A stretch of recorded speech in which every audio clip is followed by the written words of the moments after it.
지금 3년째 계속되어지고 있습니다. 저번 변종까지 나와가지고 오미크론 바이러스를 내가지고 우리 한국에만 지금 확진자가 10만 명이 넘고, 그로 인해서 많은 분들이 어려움을 당하고 있습니다. 특히 교회에도 많은 지장이 있는 것은 주일 예배를 제대로 드릴 수가 없죠. 거리를 두어야 되고, 또 코로나 확진자가 많아지니까 찬양대회가 지금 찬양을 할 수 없는 이런 어려운 여건들 속에 있습니다. 이런 것을 보면서 특히 우리 렘넌트 사역하고 있는 사역자들이나 부모님들은 한으로 마음에 담아 두어야 됩니다. 이런 재앙이 미리 올 것을 알고 대비해서 재앙을 막을 수 있다면 얼마나 좋겠습니까? 그런 역사가 일어난다면 단번에 제가 보기에는 세계복음화 될 겁니다. 왜냐하면 그 재앙을 미리 알고 그 재앙을 미리 준비해서 막아버리면, 근데 그 사람이 정말 예수 믿는 사람인데, 그리고 정말 그 사람은 하나님과 함께하는 사람이다. 진짜 인생의 문제는 오직 그리스도밖에 없다 라고 모든 불신자들이 인정할 만한 증거를 보여버리면 전 세계 복음화는 되지 않겠습니까? 성경에 그런 인물이 있습니다. 누구지요? 요셉입니다. 요셉은 보디발이 꿈을 꿨는데 그 꿈을 아무도 해몽을 못해요. 그런 가운데에 술 맡은 관원장이 왕에게 얘기를 하는 겁니다. 그 꿈을 해몽할 사람이 있습니다. 그러니까 왕이 얼마나 좋았겠어요. 그래, 당장에 데려와라. 그러니까 이제 술 맡은 관원장이 자기가 겪었던 얘기를 하는 거예요. 왕께서 저에게 노염을, 그래서 그 노염 때문에 2년 전에 제가 감옥에 간 적이 있지 않습니까? 그렇지. 근데 무혐의 드러났지 않냐.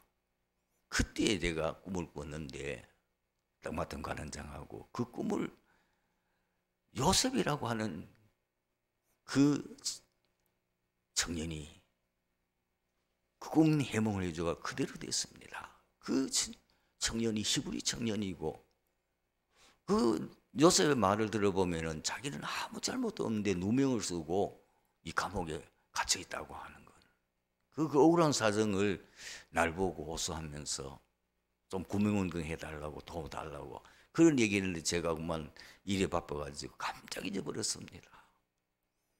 그럼 왕이 얼마나 심했겠어요.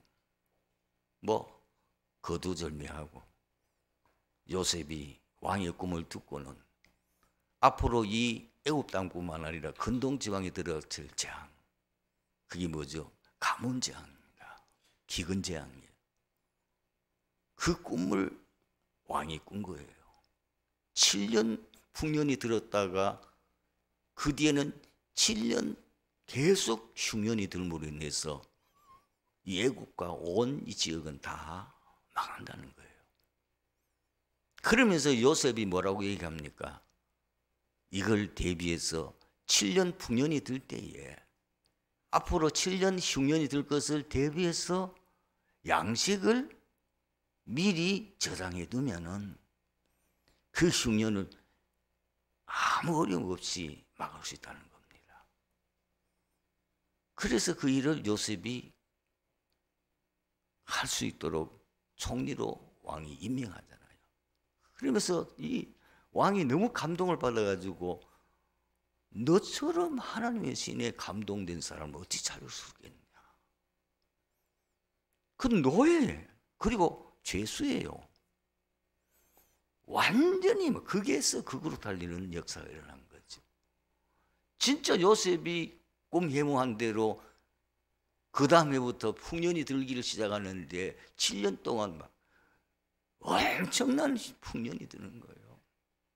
그러니까 앞으로 7년, 풍년 뒤에는 흉년이 드니까 그걸 대비해가지고 7년 동안 그 양식을 다 준비해서 전국에다가 곡식 창고를 지어가지고 거기다가 막 산더미 같이 셀 수가 없을 정도로 쌓아둔 거예요.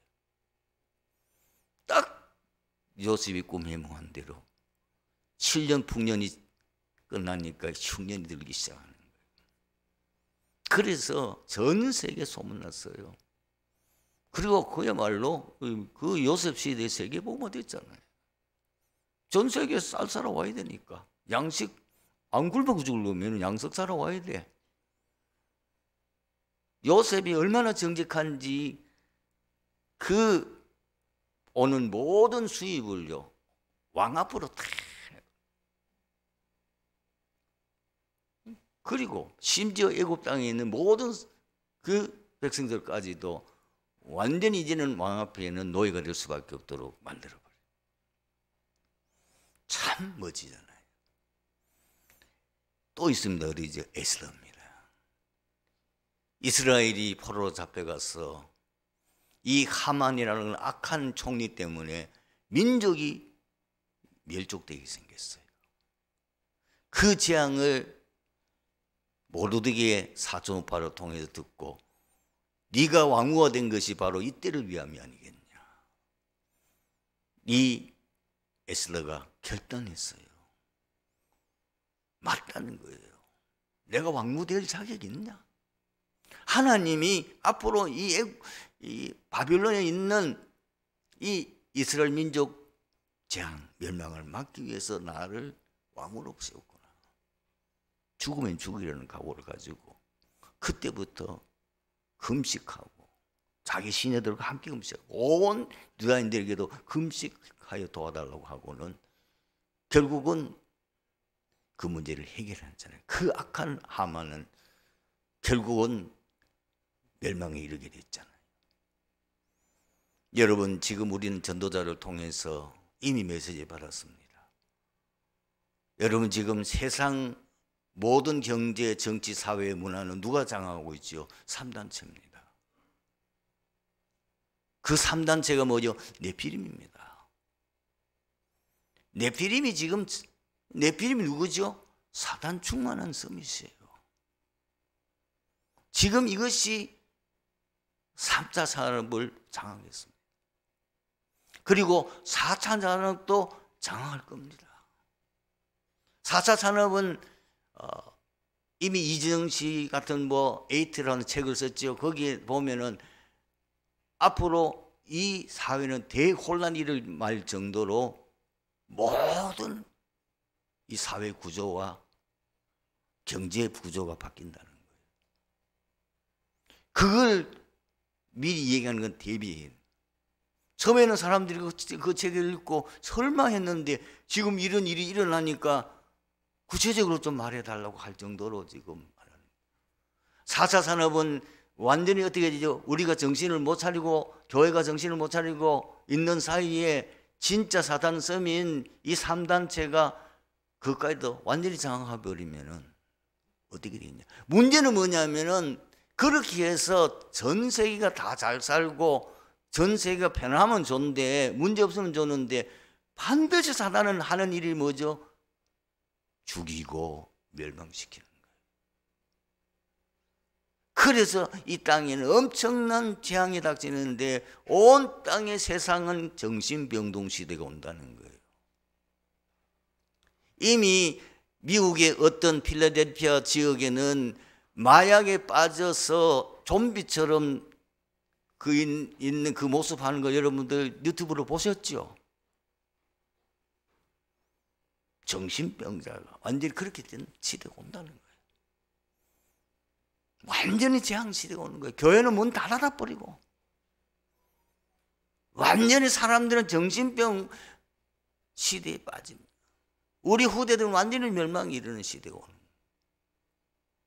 우리는 어떻게 해야 되겠습니까? 반드시 5차 산업 주인공들은 우리 렘넌트. 그래서 다 살려요. 뭘로? 복음으로 다 살려야 됩니다. 이걸 우리 부모님들과 렘넌트를 키우고 있는 부모님과 렘넌트를 키우고 있는 이 교사들이 기억을 하셔야 됩니다. 자, 어떻게 하면 이 4차 산업을 통해서 온 땅에 들어닥치는 재앙을 막을 수 있고 진짜 그것을 막을 수 있는 제자를 어떻게 키울 수 있냐? 우리 렘넌트들이 첫 번째 결론 나야 될 게 뭐냐면 복음 아니면 안 된다. 복음 아니면 절대 인생 문제 해결 못한다. 복음 아니면 세상 못 살린다. 복음 아니면은 이 정신병 시대에 치유 못한다.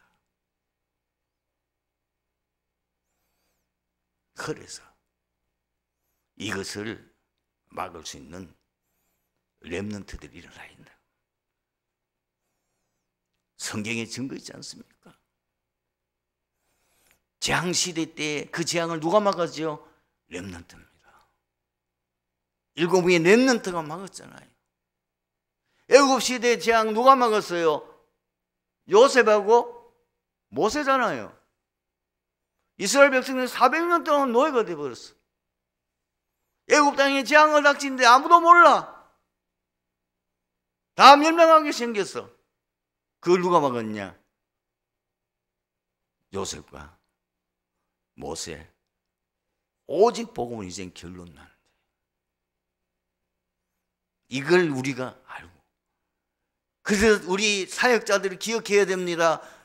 우리 부모님 기억해야 됩니다. 사단이 발악할 겁니다. 이거 못하도록 이런 렘넌트 안 일어나는 거 막으려고 굉장한 방해를 할 거라고 말이요.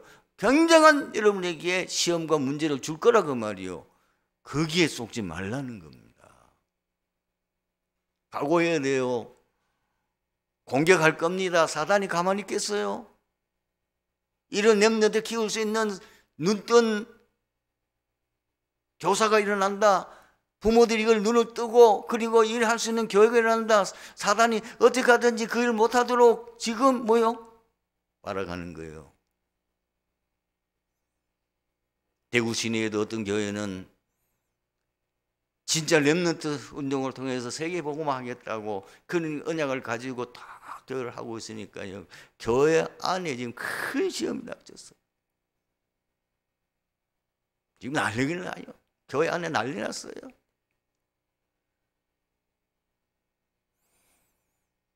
지금 다락방 교회 안에 지금 이런저런 불미스러운 인연을 가지고 지금 굉장한 문제 속에 빠져 있습니다. 사단의 역사지요. 렘넌트 운동하면 안 되니까, 렘넌트 일어나면 안 되니까 사단이 지금 목회자를 건드리고 교회 안에 문제 시험들을 막 주어서 교회를 지금 뒤흔들고 있다고 말이에요. 우리 교회가 그게 당하면 안 돼요. 우리는 300% 갱신해야 됩니다. 정말 여러분 비장한 각오를 가지고 얼마 있으면 여러분 다 알게 될 거예요. 이미 알고 있는 사람도 있을 거예요. 거기에 속지 말아요. 그래서 우리 렘넌트는 뭐냐? 오직 그리스도, 오직 복음. 이 복음 외에는 인생 문제 해결할 수 없다. 이 복음 아니면 사람 살릴 수 없다. 이 복음 아니면 저 병든 정신병자 완전히 귀신에게 사랑이 잡혀서 저주 재앙 속에 있는 저 영혼들을 살릴 수가 없어요. 그래서 우리 렘넌트를 키우고 있는 부모님들은 렘넌트 키우는 기준이 있어야 돼요. 복음 결론 나야 돼요. 완전 복음 가진 자여야 돼요. 그 복음만이 능력이니까. 우리 렘넌트를 어떻게 키워야 되냐? 복음 가진 자로 24시 복음 누리는 자. 그 자라야 사람을 살리고 세상을 치유할 수 있어요. 그리고 복음 증인의 삶이 내가 살아야 될 이유, 그게 삶의 목적, 그게 이제 삶의 목표가 되도록 렘넌트를 그것에 딱 결단 나도록 해야 돼요. 여러분, 언제 하나님께서 역사하십니까? 언약 잡을 때, 그리스도, 하나님의 나라, 성령 충만. 그때에 하나님이 보좌의 축복으로, 그때에 시공간 초월의 역사로, 그때에 2, 3절 나라에 빛이 발하는데 언제 하나님이 3초월의 역사를 이루느냐? 그 언약 잡고 렘넌트들이 기도할 때, 그리고 그 언약을 잡고 내가 그 사역에 내 인생 들이 결단하고 순종할 때입니다. 여러분 보십시오. 출애굽의 역사가 언제 일어났죠? 언약 주셨어요. 언약 받은 모세 순종했을 때 출애굽의 역사가 일어났어요. 홍해 언제 갈라졌죠? 하나님이 언약 주셨어요. 네가 가르친 지팡이를 가지고 저 홍해를 가르치라. 그러면 내가 그 홍해 바다에 길을 내서 너희 백성들이 다 그 홍해를 건널 것이라. 모세가 그 하나님의 언약의 말씀을 붙잡고 언제? 지팡이를 홍해를 가르칠 때에, 그때 홍해가 갈라졌어요. 여러분, 요단이 언제 갈라졌어요? 제사장들의 발이 요단강에 잠길 때에. 여리고 언제 무너졌어요? 하나님이 여리고 무너뜨리는 언약을 주셨어요. 말씀 주셨죠. 여리고 돌아라. 하루에 한 번씩 일어나는 7번 돌고 그 여리고 성을 둘러서서 싸고 외치라. 그때에 여리고가 저절로 무너져 버렸어요. 그 외에 아모리 족속들과 연합과 전쟁, 말하자면 가나안 땅의 31왕 7족속, 그걸 완전히 무너뜨릴 수 있는 전무후무한 응답은 언제 일어났습니까? 하나님께서 말씀을 주세요. 반드시 하나님은 말씀을 주세요. 그 말씀이 언제느냐? 강단을 통해 준다는 말이에요. 제가 지금 선포하는 이 말씀은 내가 하는 말이 아니라 내 생각을 여러분 전달하는 게 아니에요. 지금 재앙시대가 분명히 닥쳐왔잖아요. 이 코로나 팬데믹으로 인해서 지금 3년째 계속되면서 전 세계가 어려움 왔잖아요. 복음이 끊어질 시대마다 반드시 재앙이 닥친다고 우리는 전도자를 통해서 이미 말씀 받았잖아요. 전 세계 지금 문을 닫고 있잖아요. 교회가 복음이 끊어지고 있잖아요. 복음의 빛이 지금 안 비치고 있잖아요. 재앙이 닥칠 수밖에 없는 거예요. 지금이라도 우리가 이제는 제대로 정신을 차리고 하나님께서 전도자를 통해서 주신 메시지 들어야 돼요. 그게 반드시 성취되는 거예요. 시대마다 하나님께서는 뭐예요? 영적 지도자를 먼저 세우셔서 그 지도자를 통해서 하나님 말씀을 주셔서 모세 시대 때 모세를 통해서 주셨잖아요. 엘리야 시대 때는 엘리야를 통해 주셨잖아요. 엘리사는 엘리사를 통해 주셨잖아요. 기억하세요. 반드시 하나님은 그 시대에 영적 지도자를, 세계 살린 영적 지도자를 세우고 그 지도자를 통해서 반드시 하나님은 그들을 살릴 수 있는 메시지를 주시는 거예요. 여러분들이 그걸로 인해서 여러 가지 무슨 저런 이런 얘기도 있어요. 사람 보면 안 돼요. 인간 천세우는 허물 많은 죄인이에요. 나를 보지 말고 하나님이 저 종을 통해서 주시는 메시지를, 그걸 붙잡아야 되는 거죠. 그걸 보고 시험 들면 안 돼요. 그거 보고 뭐라고 얘기하면 안 돼요. 왜 메시지를 저를 하느냐, 왜 저를, 그거는 문제가 아니에요. 거기서 어떤 하나님 메시지를 주시냐, 그걸 내가 붙잡고, 그걸 붙잡을 때 3초의 역사가 일어나니까. 그거 붙잡고 기도할 때 3초의 역사가 일어나요.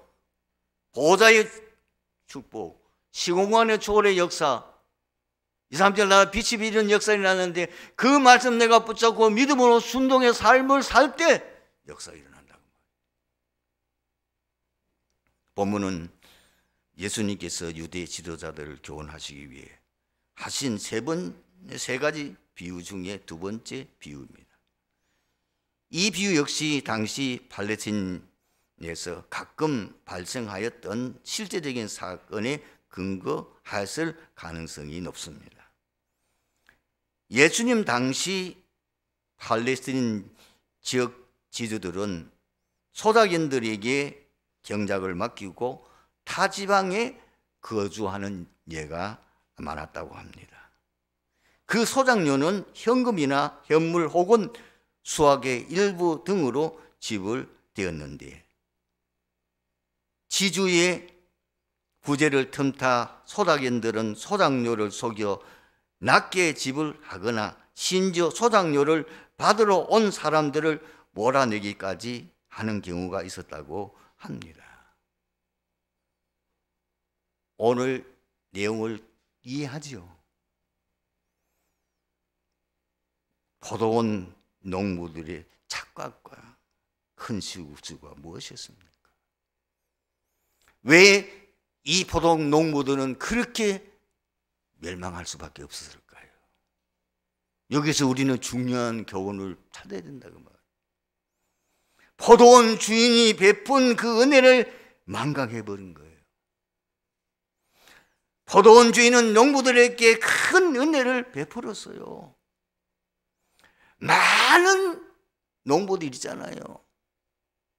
소작하겠다고 하는 사람들 많이 있어요. 그 중에서 그 주인이 그 소작인들에게, 농부에게 긍휼과 은혜를 베풀어서 아무 조건도 자격도 없는데도 무조건 그리고 주권적인 은혜로 그들을 소작인으로 선택한 거예요. 여기에 포도원 주인은 지금 하나님을 말하는 거죠. 그 농부는 오늘 우리를 말하는 거예요. 우리가 구원받을 자격이 있냐 그 말이에요. 우리가 정말 하나님이 할 만한 자격이 있는 자예요? 하나님의 은혜이죠. 이 소작인들은 그 주인들이 살 길을 잃어줬잖아요. 모든 생활 보장되도록 해주었잖아요. 그 은혜를 모르는 거예요. 그리고 많은 호의를 베풀었어요. 오늘 본문 33절을 한번 보세요. 또 다른 비유를 들으라. 한 집 주인이 포도원을 만들고 산 울타리를 두르고 거기에 즙 짜는 틀을 만들고 망대를 짓고 지금 포도원을 어떻게 했습니까? 완벽하게 잘 준비해 놨어요. 거기는 도둑놈들이 못 오도록, 그리고 악한 짐승들이 그 포도원 속에 못 오도록 지금 가시나무를 가지고 산 울타리를 탁 쳐놓은 거예요. 거기다가 망대까지 세워서 다 감시하도록 해놨어요. 그리고 즙틀까지 만들었어요. 그들이 농부들이 살 집까지 다 마련해놨어요. 이런 많은 호의를 베풀었잖아요. 우리가 받은 하나님의 얼마나 큽니까? 그런데 그 주인의 은혜를 망각하고 큰 악행을 저질렀어요. 참 안타까웁니다. 사도 바울이 어떻게 하나님 앞에 귀하게 쓰임받았습니까? 은혜를 항상 기억하고 있었던 거예요. 디모데전서 1장 12절 13절 보면은 나를 능하게 하신 그리스도 예수 우리 주께 내가 감사함은 나를 충성되이 여겨 내게 직분을 맡기심이니. 충성될 조건이 아니고 충성되이 여겨. 자격도 조건도 감당할 아무것도 없는데 나를 그렇게 인정해 줬다는 거예요. 그래서 내게 직분을 맡겼다. 그리고 나는 전에는 정말 못된 사람이었다. 어떤 사람이었습니까? 내가 전에는 비방자요, 박해자여 폭행자였으나 도리어 긍휼을 입은 것은 내가 믿지 아니할 때에 알지 못하고 행하였습니다. 이게 우리 아닙니까? 갈라디아서 2장 15절 16절에도 바울은 그냥 자기가 이 사도의 직분을 생각만 하면 너무 감사한 거예요. 이 하나님의 은혜라는 거예요. 나는 그걸 감당할 만한 자격도 자질도 없는데 하나님이 내게 은혜 주셨다는 겁니까? 그러나 내 어머니의 태로부터 나를 책정하시고, 벌써 언제 하나님이 사도 바울을 택정했다고 하면 내 어머니의 태에서부터 나를 택정하시고 그의 은혜로 나를 부르시니까 그의 아들을 이방에 전하기 위하여 그를 내 속에 나타내시기를 기뻐하셨을 때에 하나님의 은혜. 그리고 고린도전서 15장 10절에도 이렇게 고백하고 있잖아요. 그러나 내가 나 된 것은 하나님의 은혜로 된 것이니 내게 주신 그의 은혜가 헛되지 아니하여 내가 모든 사도보다 더 많이 수고하였으나 내가 한 것이 아니요 오직 나와 함께 하신 하나님의 은혜로라. 여러분, 포도원 이 농부들은 이 은혜를, 주인이 베푼 은혜를 그걸 완전히 망각한 거예요. 참 안타깝지요. 그리고 두 번째로 왜 이런 엄청난 바보짓을 했느냐 그 말이에요. 왜 착각하게 됐냐? 포도원 농부들은 자기의 정성성 그리고 자기 본분을 망각해 버린 거예요. 농부들은 주인이 아니에요. 소작인이에요. 여러분 기억하셔야 됩니다. 이 교회의 주인은 하나님이에요. 이 교회의 주인은 예수 그리스도예요.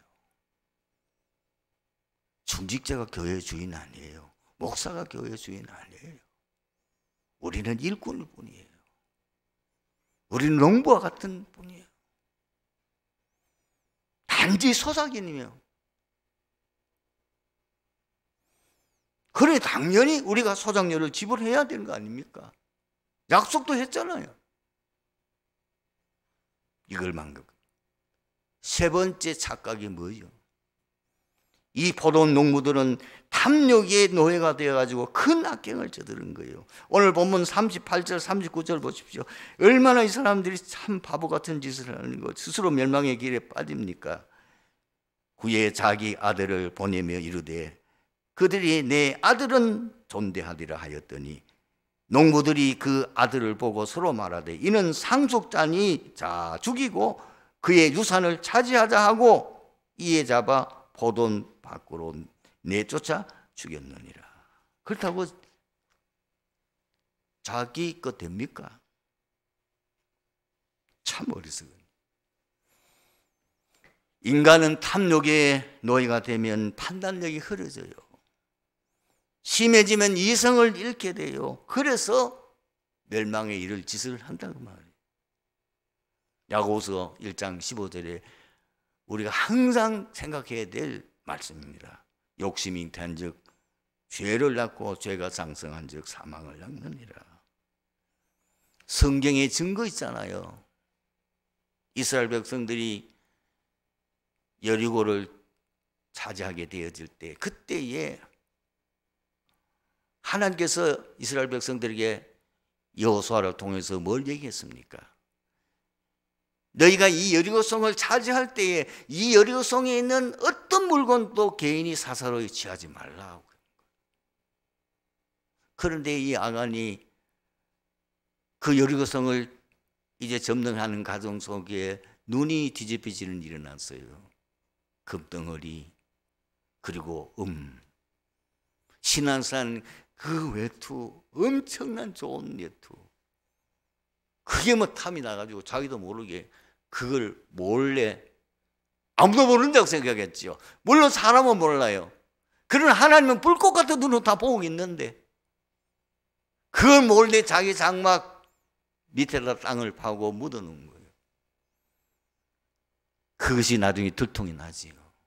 그것 때문에 이스라엘 백성들이 엄청난 고통이 왔잖아요. 잘 모르신 분들은 여호수아서를 한번 읽어보세요. 결국은 아간이 어떻게 되죠? 그것 때문에 멸망에 이르러요. 돌에 맞아 비참하게 생을 맞아. 차지하는 하루 차지 못하고 다 뺏기고. 사울왕, 하나님이 이스라엘을 위해서 사울을 왕으로 세울 때 평생 감사하며 자신의 정체성과 자기가 해야 될 본분을 알고 그 일에 헌신해야 될 건데, 결국은 이 사울왕이 욕심이 나서 사울을, 이 다윗을 죽이려고 온갖 짓을 다 하다가 결국은 자기가 비참하게 멸망해요. 가문까지 다 망했잖아요. 또 어디 나옵니까? 사도행전 5장의 아나니아 삽비라. 하나님 앞에 헌금 드리겠다고 약속을 다 해놓고 자기는 재산을 밭을 팔아가지고 그걸 손에 쥐니까 욕심이 생긴 거예요. 그걸 속인 거예요. 결국은 어떻게 되겠어요?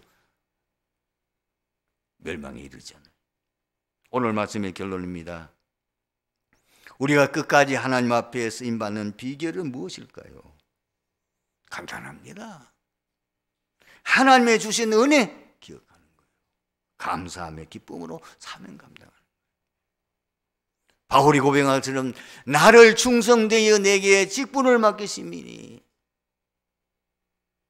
그렇습니다. 네가 받은 모든 건 하나님의 은혜예요. 그래서 우리는 기쁨으로 교회 직분 잘 감당합니다. 그래서 감당하면은 자손 대대까지 뭐요? 하나님 축복이 임한다니까. 그걸 약속해 놨는데 항상 자기 본분을 내가 해야 될 본분이 뭔지 기억하고 헌신하는 겁니다. 우리가 이 세상 살아가다 보면은 욕심에 대한 유혹이 계속 생겨요. 그걸 극복할 힘이 있어야 되는 거예요. 그 힘이 뭐죠? 복음에서 나옵니다. 복음의 능력 아니면, 성령의 역사 아니면 이 유혹을 못 떨칩니다. 그래서 우리가 항상 깨어서 기도하고 사단의 공격 차단시키고, 그리고 언제든지 우리가 하나님 주신 이 영적인 힘 가지고 있어야 자신도 이기고 세상도 이기고 사단을 이길 수 있어요. 이번 한 주간 최고 성령 응답받는 역사 일어나기를 주님으로 축원합니다. 아버지 하나님 은혜 감사합니다. 오늘 말씀 속에서 이 자리에 참석한 트리티교회 모든 성도들이 한 주간 최고 응답받는 축복의 한 주간이 되게 하옵소서. 주 예수 그리스도의 이름으로 기도하옵나이다. 아멘.